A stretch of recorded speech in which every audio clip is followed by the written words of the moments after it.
This is a Superblast 3, and this year it's got an upgrade to FF Leap, Asics' most premier racing foam, so let's see how it's gone. First, let's start with the stats. So the midsole here has actually increased by 1.5 millimeters in both the heel and the forefoot, with 46.5 in the heel and 38.5 in the forefoot for a 6 millimeter drop.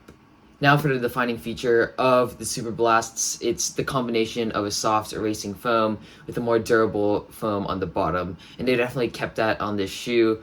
But this year, instead of using FF Turbo like the 2s, they've actually used FF Leap, the premier racing foam that they use in all their racers. So it has gotten that upgrade, but it still uses the FF Blast Plus on the bottom, which is perfect. It's a daily training foam with durability, and it's giving that stability really needed for this shoe.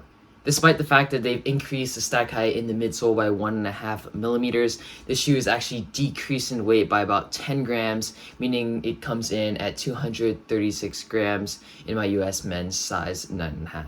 Now for the outsole.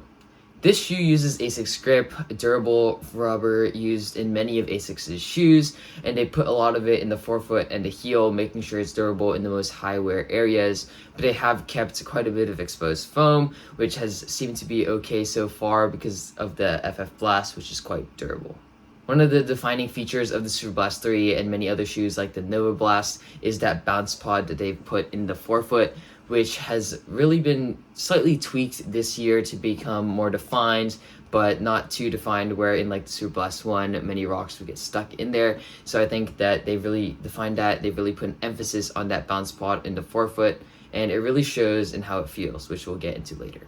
Now for the upper.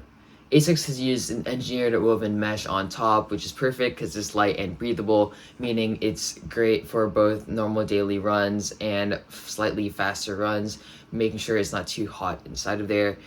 Asics actually moved to a corded system for the laces instead of eyelets, which is the traditional way that many people do it.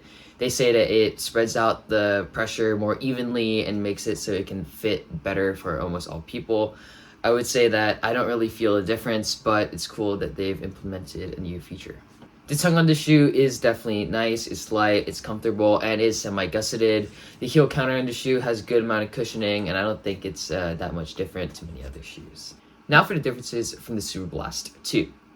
So this shoe has slightly moved in the direction of a long run recovery type shoe from Superblast 2 due to that FF Leap, which is updated, and that increased stack height, but I still believe it still has that capability from the Superblast 2 where it can go at faster speeds. So I believe that if you like the Superblast 2, you can still like the Superblast 3, and it might be more capable for different runs. Now for how it feels.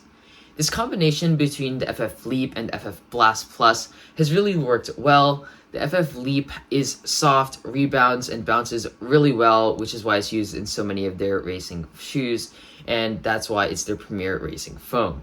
But the combination with the FF Blast Plus has really given it that durability and stability needed.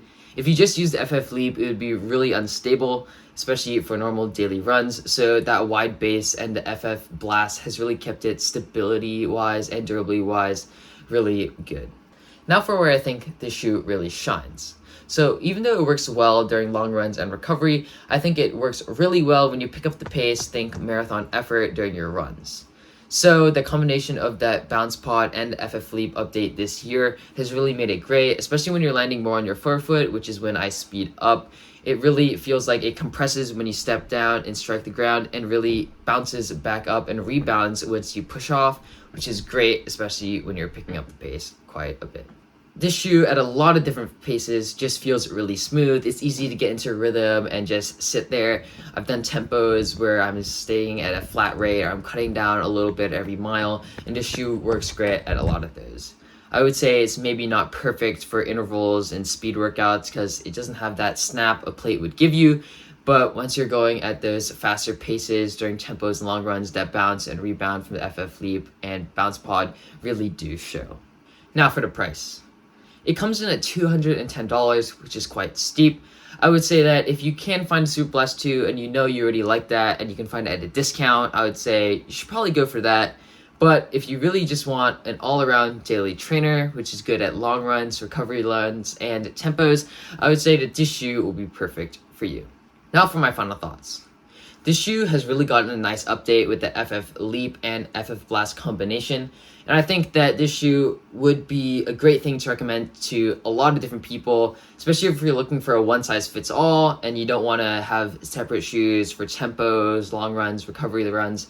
This shoe would be perfect for you. So hit that like, subscribe button, and I'll see you on the roads.